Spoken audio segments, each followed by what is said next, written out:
What's going on, everybody? Happy Wednesday. Today, we're coming back to you with a little Think and Grow Rich mindset episode number 10. Number 10. This one is step 9 in 13 Steps to Riches, which is the power of the mastermind. And today, you're getting an awesome mastermind here today with Mr. Tim Cruz, Mr. John Bodnar, and myself here. And we're going to talk about what value masterminds have and why you should be a part of one always. So, without further ado, I'm going to let my co-hosts John and Tim introduce themselves, and we'll get rock and rolling. So, Tim, if you want to start us out, who are you, my friend? Absolutely. My name is Coach Tim, one of the coaches here at BSB Wealthy Body Coaching. I am a self-proclaimed meathead, meaning I love to lift heavy things and set them back down. But I'm also a nerd, so I really love to read and learn. But my true passion, what gets me up in the morning, fired up, excited, ready for every day, is really helping people manifest and grow the healthiest, wealthiest versions of themselves, meaning they eat better, they look better, they feel better, they're healthier, and they just overall improve their lives. Because I had a coach that helped me when I was very young, and it made me feel amazing. And so if I can make one person or help one person feel the way I feel every single day, my life has purpose. So that's why I'm here. I'm ready to rock and roll. Let's go. Let's go. All right, John, tell you out there who you are, my friend. My name is John Bodnar, and I'm also a coach at BSB Wealthy Body Coaching. And my purpose in life is to help people learn how to make good decisions for themselves. As someone who has struggled with self-sabotage and lack of self-belief, and ultimately just not making good decisions for myself and for my life, now that I have that ability, I want to pass that along to others. This has changed my life drastically. I want to help others do the same. Yes, sir. Yes, sir. All right, fellas, let's get into this thing. So let's talk about mastermind. What is it? And so really what the power, so what is a mastermind? So before we talk about what a mastermind is, let's talk about why power is actually an important key to this word. So like power may be defined as an organized and intelligently directed knowledge. And so, okay, so now we understand that like knowledge is power, right? As the old adage. But where does this knowledge come from? And so, and you can see my screen's all messed up here. Or I messed the screen up. We have 3 places, right? It comes from infinite intelligence, which is a source of knowledge may be contacted through your imagination. Accumulated experience, which is things that have happened to you in the past, also or have happened to other people in the past. And they might have done this in books, they might have done this in courses, on the interwebs, blogs, things like that. And then your own experiment and research, where you're actually gathering facts and classifying things daily. And basically going through your own experiences. So it's basically like your creativity, other people's stories, whether they document that through courses, books, things like that, and or you just experimenting or researching. And so these are the sources of knowledge. And then the first one is what defining as power as. So with that being said, let's clean this up a little bit. And Tim, if you were to like combine this onto an abbreviation, how would you define what this is actually saying as far as like power and a source of knowledge and the sources of different knowledge? Yeah, I think it does a fairly good job. I think it probably could be a little bit more succinct. But yeah, so like knowing what they mean by with the word power, I think is really integral. Power being knowledge. And then how do we gain knowledge, right? Like, so obviously creativity, our unconscious mind, and then obviously other people's experiences. So relying on, this is like the beauty of a mastermind, is relying on a group of people, and their collective experience is much more powerful than just our own experience. And then obviously our own experience, our own research, our own knowledge that we can bring to the table as well. So I think all in all, those are going to be like the context, or not the context, but the succinct like definition. I will add one more thing to this as well. And that is, we are the sum of the 5 people we spend most time on. So outside of experience, outside of knowledge, you are also gaining vibration at a different level. I'm trying to say this without being woo-woo, but basically if you're around a bunch of other like highly successful people that are doing the do every single day, that live that lifestyle, that talk about it, that it's always front of mind, they embody what you want to be, you are going to almost like osmotically or through osmosis start to bring yourself up to that level. So I had a foreman back in the day that would always say, and this was the opposite of that, it's hard to fly like an eagle when you're surrounded by buzzards. Conversely, surrounded by eagles, you're going to fly like an eagle, right? So funny. So that's my wife's old boss used to say that same thing, and so she always repeats that one to me. It's funny. John, what if you were to summarize this? How would you summarize it in your own words? Well, before I summarize, I want to point something out that is very important. Is that power, knowledge is power, but only if it is organized and intelligently directed. Growing up, I was in high school. We did what do we even call it? Oh, academic Olympics, which is basically like Jeopardy, but a lot cooler. And I was always jealous of the kids who just like knew a bunch of stuff. They just knew these facts. I'm like, how do you know this? And now as I get older, I'm like, that stuff doesn't matter. Like, it's cool to know. Fun facts are fun. That's why the word fun's in front of it. But true power in knowledge is being able to use it for benefit, use it for your benefit, for the benefit of others, to provide value, to provide breakthroughs, to become a better person. And so your knowledge, like just knowing things isn't enough. But if you organize it and direct it intelligently and use it for good, then that becomes power. So I want to make that really clear. Knowledge for knowledge's sake is not power. But yeah, to summarize, I mean, I think Tim did a great job. I think the slide does a really good job, but basically it's creativity, other people's experience, and our experience. Those are the three main areas of knowledge that we can draw power from. And when we use all of those three things well, you can pretty much like learn and accomplish anything you need to. It just requires some diligence and persistence to create enough experience of your own to learn how you want to direct it intelligently. And there's two points I want to make that I want to add on to. And the one that you just said, I think is really important, is understanding that those three ways, whether it be through your creativity, whether it be your experience, someone else's experiences, it doesn't necessarily have to be a choice. It's like, how do I use all three of those? How do I use all of those to then draw on a new conclusion? And that's what's really powerful, is when you're able to do that. You actually get some perspective. And the second piece is funny that you talked about, I think with the Olympics, and like, how do people know? Like, I used to have that same conversation in my head. I'm like, man, I felt really inferior to a lot of people because they just knew things I didn't know. And now the story that actually plays in my head is the Henry Ford story that's actually in this book, where he gets put on trial for being ignorant, for being dumb. And he mic drops the lawyer inside the presentation by saying, "Hey, ask me any question, but with one caveat, that I get to press a button on my desk that at any moment when you ask me this question, I get to press a button. I find that I have the person who knows the answer to that question, because you know what? I'm not going to fill my mind up with clutter of things that I don't need to know about. When I know the person who knows the answer to that." And that to me is like the ultimate mic drop. And so like that's actually what John basically explained, is like, it's not about having just fun facts in your head, but it's about how do you utilize those fun facts, right? And how do you monetize them? How do you create value with them? And that's ultimately what power actually is. It's not just information. It's funny because like my story today was hit on the same topic as well. It's like basically information without application is literally just as good as you not knowing it. Right? Like, just because you know how to read is good, but if you don't ever utilize it, then you're just as ignorant as someone who doesn't know how to read, by you not utilizing your ability to read. So I think that's a really important concept as well.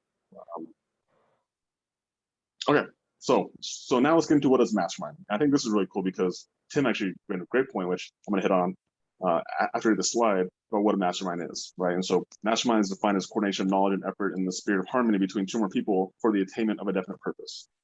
And so the first thing I ultimately, like, my default to a mastermind is thinking like a business mastermind. Like, hey, I'm gonna be part of a business mastermind. I'm gonna pay money and I'm gonna be part of a collective group of people where we have like maybe a mentor on top, but we get to be part of this group of other people who are in the same community, the same desires and goals I do, and get to be part of this community where I get to pick people's brains, and ultimately we have a leader, we have a coach who we're all following. I think most people understand that, at least if you're in a business setting. But the way Tim said, I think is really important to understand, is that like, whether you're part of a paid mastermind, you're part of your own mastermind, whether you realize it or not, because the 5 people who are around you, that is your mastermind. And you get to choose those people whether you realize it or not. And so you're not going to pay those people, most likely anyway. Some people you might pay, some people that might pay you, right? It just really, like, that's ultimately the 5 people you're around most, like, that is your mastermind. And it's why it's really important to be around people who are growing, people who are who you want to be around, because as a default, like, you will be soaring with eagles, or you'll be eating with the gizzards, right? And so that was like a huge gift I just had when Tim said that. So anyway, John, go ahead and talk a little about what you see on the slide. Yeah, so I really like what you said about you're in a mastermind, whether you are paying for it or not, or whether you realize it or not, you are in a mastermind. And I guarantee you can think about a time where you've been with a group of people, maybe a group of people you spend a lot of time with, and you are like masterminding within that. You are talking about ideas, good or bad. Sometimes they're bad ideas. Sometimes it's like, negative self-talk type of things. An example I can think of for myself is I had this friend group several years ago, and they really liked self-deprecating humor. And I never did, but I still found myself getting into it, making jokes about myself just for the sake of it, because it's easy and you don't want to face, the actual things you have. So, let's just make fun of myself. And that's not something I ever would have gotten into if I was not around people who are already doing that. So on the flip side of that, if you're in a mastermind of people who constantly talk positively about themselves and about the world, like we do on our morning meetings every single weekday, like that's how you continue to grow, continue to feel good about you. And when you feel good about yourself, you tend to do things that promote that, just like the opposite is true. So really pay attention to the masterminds that you're in, and you can even refer to them as that. And if you realize I'm in a mastermind that sucks, like I got to change that, because the point of a mastermind isn't just for it to exist, it's for it to benefit you and the people that are in it. Pay close attention to it. It makes a big difference for your life. It's funny to say that because like we're in a mastermind. We communicate more with each other than probably do anybody else. And so this is our little mastermind that we get to do. And obviously we have our games, we have our rituals, we have our things that we do as a way to always continue to push each other and grow each other. And I think that's the power of having groups like this, again, that aren't your traditional mastermind, do allow you to grow or by being around people who you want to be around. So, Tim, what are your thoughts on this one? So definition wise, I think this covers it pretty good. And John, I think that we all kind of have like a similar story of maybe a time that we hung out with a group of people that weren't necessarily bringing us up, they were bringing us down. I definitely know that I've had a few phases in my life where that has been the case. So I'm going to tell a little bit of an analogy or a story to kind of illustrate the power of our social circle. So really what we're talking about with a mastermind is the social influence that we have. Like I said, like the sum of the 5 people you hang out with is who you're going to be. You're going to be the 6th. I don't know if you guys are familiar with the crab analogy. Have you guys heard of the crab analogy? So it was a guy that traveled up to Alaska. He was going on a crab fishing trip, whatever you want to call it. He went crabbing, and he caught a load of crab, whole 5-gallon bucket full. And the guy that he was with, the tour guide, the master crab, I don't even know what they call him, crabber. The master crabber like grabbed him, put him on the beach, and they had to go take care of some nets and take care of the boat or whatever. And the guy's like, hey, like, aren't you going to cover the 5-gallon bucket? Because the crabs, won't they get out? He's like, no, don't even worry, just watch them. Don't even worry about it. And what he would notice is that one little crab would get the initiative, or the cojones, if you will, to start climbing out of the bucket. And when he got to the top, he or she, I don't know the genders of the crabs. When he would get to the top, sure enough, the other crabs would grab him and pull him back down. And he's like, see, they'll always pull you back down. And that analogy, or that story, it's very true, is exactly what your social circle will do with you.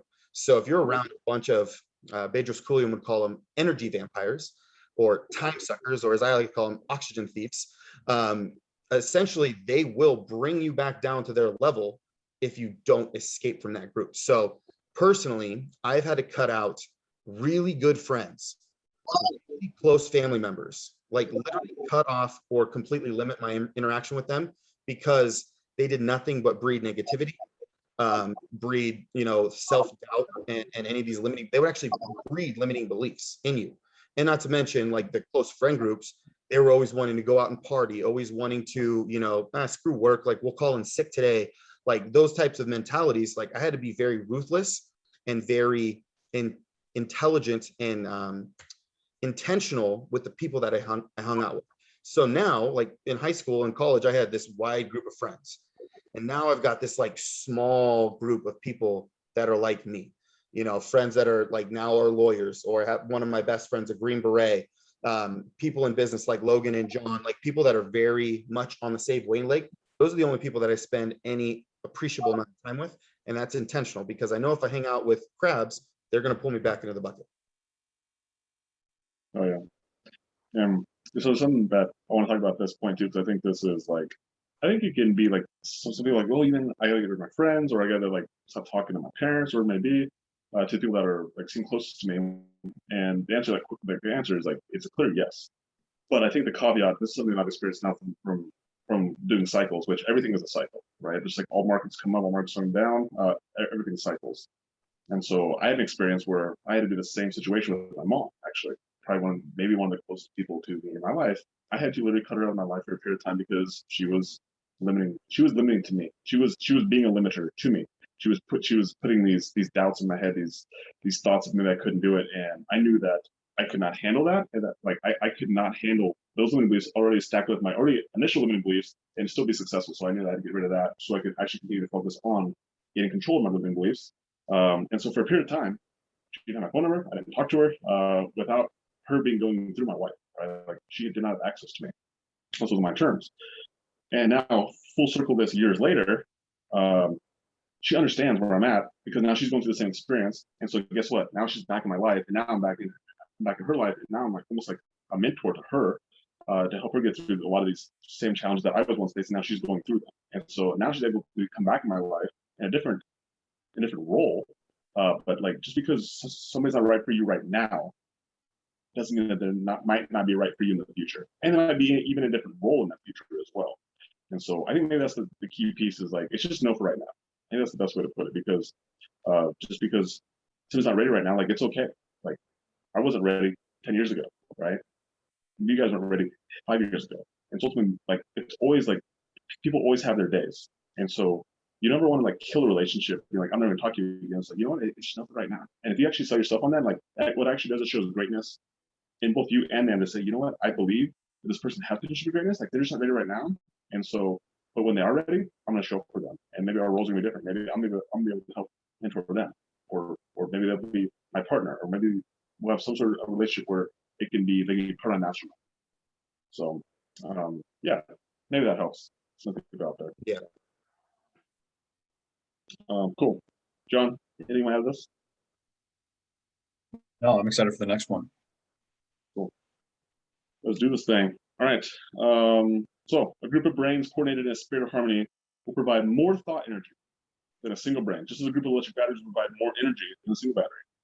So John, why don't you leave this one out? Look, when you see this, what do you see here? So first of all, like that's a little bit obvious, right? The more brains, the more thoughts are going on at a single time. But where I see this really shine is not only is there a more total amount of energy, thought energy, I'll just call it energy. Each brain is also outputting more energy than it would on its own. And if you just like listen to an episode of this, the last, I don't even know how many we've done at this point, like 20 something, more than that even, then you can see how like, oh, we say a thought, like we have an initial thought when we look at this, and somebody else says something. We're like, ooh, that makes me want to say this. Like it's not something that we had prepared, but because somebody else's brain was firing and putting out energy, it made us think of something new, and therefore we're able to put out more energy. That goes to the next person, and so there's a multiplicative effect on top of just the additional effect of three brains. So instead of having 3 individuals here, we're really having like probably closer to 9, the equivalent of 9, because we're just all stacking on top of each other. And okay, well now it's like, okay, why is that important? Well, the more thoughts you have, the more good ideas you're going to come up with, the more shots you take, the more you're going to make. And even if some of our thoughts are just like, that was fine, or maybe even a bad idea, the more you have, the more willing you are to act on them with the people around you, the more likely you are to have a successful thought or have a valuable thought, something that actually makes you money or makes you healthier, gives you better relationships. So it's super important to understand like 3 is not 3 times better than 1. 3 is probably 9 times better. Mm-hmm. True that. That's incredible. Love that, because it's like it's 3 people, 3 things, right? So that's exactly what you said, but the way I understood what you just said, John, is that we each have 3 ways to gather knowledge. That means each person has 3 different ways, which means if we're not just getting 1 more perspective, we're getting 3. Like each person brings 3 more to the table. That's how I see it. Yeah, head on.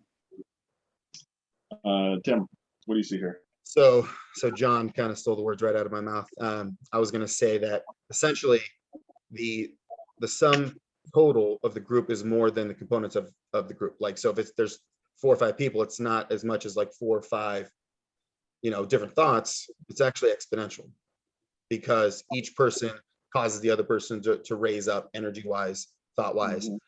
So I'm actually going to approach this from a little bit different angle. So, and they have studied this before. If there's a car accident, and let's say there was 4 witnesses, the 4 witnesses are most likely, without a doubt, going to have 4 completely different perspectives on the same event that just occurred, right? So we kind of translate that to the mastermind idea. Yes, every single person in the group has a certain amount of knowledge. Every single person has a certain amount of imagination and creativity, but they also have definitely different perspectives. So you get so much more out of being able to see the problem, if there is a problem, like that's something you're working on, from multiple different angles, because sometimes we're blinded by our own perspective. But if we can compound that perspective with the increased energy and the increased thought output from the group, exponentially your growth curve or your learning curve will be shortened like drastically. So I find that as like another component is like, hey, like I might see a problem and Logan might see a problem and John might see a problem. I might see 3 different things wrong and have 3 different perspectives on how to solve that problem. So we're able to see it from multiple people's eyes or point of view rather than just relying on our own.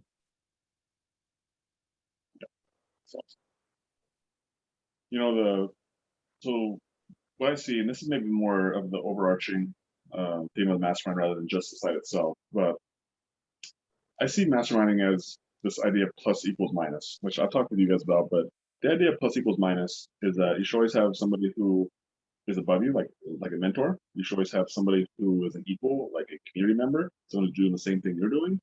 And you should always have a minus, which is basically somebody who you yourself are mentoring. And so I think ultimately when it comes to mastermind groups, people inherently understand the value of the first 2. They understand like having somebody who's smarter than you and having a community of people who are like-minded. But I think there's so much value and maybe even more value to you mentoring somebody else.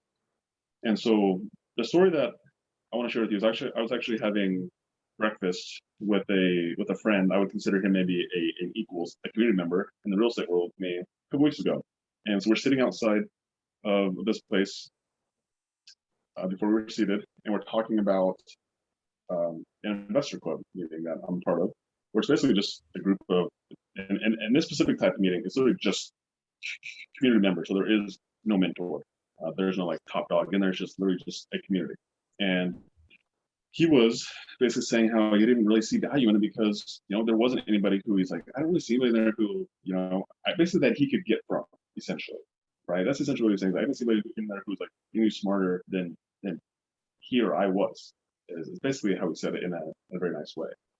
And I was like, instantly, my first thought was like, yeah, but that means everybody else is below you. That means you have so much to teach other people. And that is how you actually learn the most, is by teaching.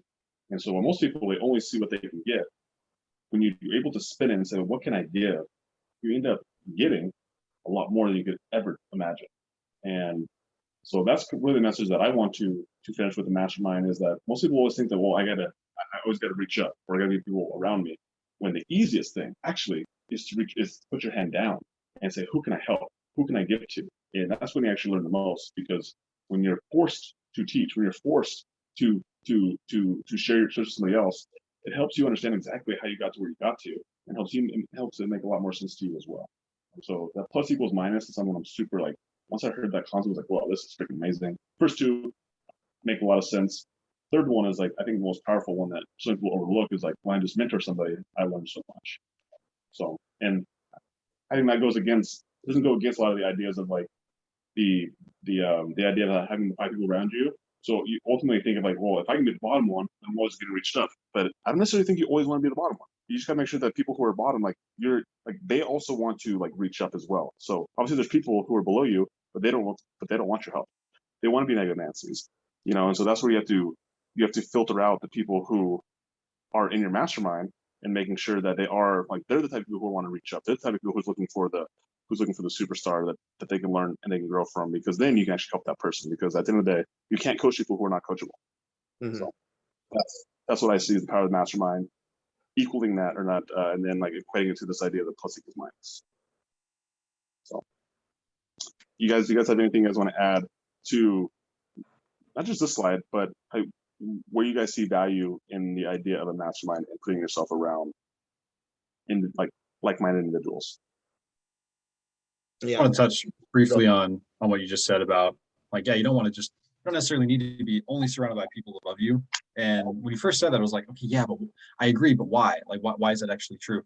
So if you truly are the sum of the people around you, you need to have someone there who is wanting to grow to your level, because that instills that quality in you. They don't bring you down. They make sure that they help you say like, okay, I wanted to get to this person's level. Just because this person is quote unquote below, that doesn't mean that they're a negative influence. If anything, they're forcing you to grow because they're growing too. And they're going to catch you if you don't grow too. And that's something that is a helpful perspective for me, because I know that I like teaching. I know that teaching others helps me grow, whether it's my clients, whether it's helping peers with training and drilling or whatever else. But it still forces you to grow. And so even if you're surrounded only by people that are minuses, you would still grow as long as they're all willing to grow along with you. 100%. Tim, what are your final thoughts on power of mastermind? So I'm going to use a little personal anecdote here, kind of going in line with what you talked about, John, and what you talked about, Logan. So early in my training career, probably 3-4 years in, I've been training a lot of like high level athletes, a lot of people that were much more physically gifted than me as far as athletics go. So people that played in the NBA, people that went to the Olympics, people that played college, like collegiate D1 football. But the owner of the facility at the time saw a really unique hole in the market, that there wasn't a lot of kids athletic camps that were being taught, especially during the summertime. And so he tasked me with organizing and putting together a kids camp. And we did like these 6-week camps, and they would go Monday through Friday, and they were like 2 hours long. And it was all about skill development, but more just athletic development for really young kids, like 7, 8 years old and younger. I think the cutoff was 5. So they were able to they were like kindergarten through first or second grade. And I thought at first, like, gosh, this is like, I'm a strength coach. I got a college degree. Like I'm above this. Like I'm training pro athletes right now. I'm training Olympians. Like, what the hell am I doing coaching kids? And I didn't see the wisdom in what the owner had put in front of me. So I organized this kids camp. Hardest freaking thing I've ever done in my life. It's maybe not in my life, but coaching wise, hardest group of people I've ever coached. And what I learned through the process was that if you can teach a child how to move, how to eat, how to perform a squat correctly, how to jump and land correctly, how to run correctly, if you can teach a kid how to do something, you really know not just the subject matter, but you also know how to teach, because you have to take, and Albert Einstein said something to the effect of, like, if you can say it simply, that shows that you have mastery over the subject, right? If I can say something that a child can understand, take a complex idea, distill it down and make it understandable to a child, that shows that I truly understand the information. And it really forced a massive growth curve for me as a coach, because a lot of those skills that I took or I learned from training kids, I started to implement onto my pro athletes, my Olympians, my D1 college football players. Like, those skills were so transferable. I grew more from that 6-week camp, and we ended up doing these like every single summer, like, because it was a great business too. But I ended up becoming so much better of a coach. Like, I got more out of it than the kids did, which is crazy. And I went into it with the mindset of like, what the hell am I doing? Like, this is below. So I had first-hand knowledge of what Logan talks about, the plus equals minus. Like, I got so much more out of reaching down and bringing children up than I ever did reaching up to the people that, like, let's be honest, a pro basketball player, they're super coordinated. They don't have to think about what they do. They can just naturally run and jump and dunk. Like, that's just, they're fast, they're strong. Like, they probably came out of the womb that way. But these kids are just normal kids. Like, they were like you and me. Like, they didn't know how to run right. They didn't know how to jump right. They didn't know how to like, gosh darn it, and most of them couldn't do a push-up, most of them couldn't do a squat without their knees like caving in. Like it was, very, very limited like athletic ability naturally. But being able to correct and coach that, now I can look at like the people that are high level and actually apply. I was a much better teacher, which I feel very passionate about teaching. So it really helped me level up by reaching down. It's funny to say that because that's how I got my break into the industry. Was actually I said I interned for free for 6 months, strength and conditioning coach. Like I actually was teaching the young kids while the head coach was teaching the high school kids. So I was working with the fourth graders, fifth graders, sixth graders, seventh graders, and then and eighth graders, and then he was working with all the high school kids. So like that's how I actually learned how to coach, was through kids, and then I think that actually helped when I started working with adults. Made it really simple because I just like treated them like kids, because ultimately that's all grown-ups are, is just adult kids. So No, just big kids. they just throw different tantrums. That's all. And one of the little traps or pitfalls that coaches, especially young coaches, run into is they have this like need, and I was definitely no different, to let everybody know how smart they are. Yeah. That doesn't work on a kid, because if you start talking about like biomechanics, the V angle, like start talking about, the tibia, how it relates to the femur in a squat pattern, like the kids are like, what the hell, that's my knee bone and that's my shin bone. Like they don't, like that doesn't work on them. They don't care how smart you are. And then you realize like no one does. They care about whether or not you can help them. And so it allows you to like really ditch the high level like language and vernacular and distill it down to like, hey, like do this, and be very simple and succinct with the way that you talk to people. So yeah, that's another thing that like you learn as you mature as a coach, is you lose that need, that necessity to impress people with your knowledge. So fun. It's awesome, guys. Well, you know what? It's kind of funny because obviously we went into this idea of the mastermind, and again, maybe I'm bringing my own beliefs into this, but I think that originally the idea of mastermind is like a group of community people that work above us, but we spend a lot of our time talking about coaching and like who can we mentor below us, and regardless, like they all have their value. Like we all have to have the same growth from having mentors and having people who are in like-minded individuals. But I just think that the one that most people miss out on is the ability to actually coach. And you don't need a certification to coach. You don't need to be a personal trainer or a certified trainer. You don't need anything. You don't need to be a dad. You don't need to have like some sort of like label to actually coach people. Like just go out there and help people. Like I'll finish it with the Tony Robbins story. So he tells a story that he learned the NLP technique, right?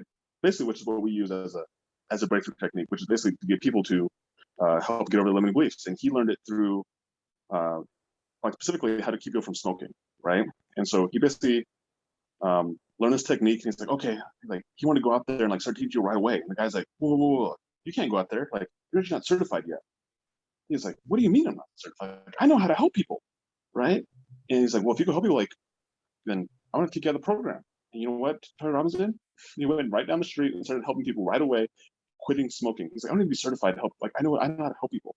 And I think ultimately, like we like get our own ways and put our own limiting beliefs that, I don't have enough money. I don't have the right certification. I don't have enough experience. Whatever it may be, like we basically limit ourselves to truly do the thing that we're put on this earth for, which is to actually help people. Like if you have a skill, like it is your job to serve, and it's your job to help somebody else through the contribution of that. And I think that's what this whole message is really about, is like we're here to serve. The more you can serve, the more you can give, the more fulfilled your life is going to be. So that's what I want to end with, is that Tony Robbins' story is like, what do you mean? Like, go out there and help people. You don't need to have whatever it is, some sort of certification or some sort of like net worth to go help people. Like just go do it. So anyway, that's the power of the mastermind. Thank you, Tim. Thank you, John, for hopping on here today, giving you guys wisdom. Thank you guys for being part of our mastermind and ensuring we're helping each other grow every single day. So without further ado, we'll be back next week. Next step in these 13 steps of riches. And just appreciate you guys. And thank you all for listening. Catch you guys soon. Bye. Yeah.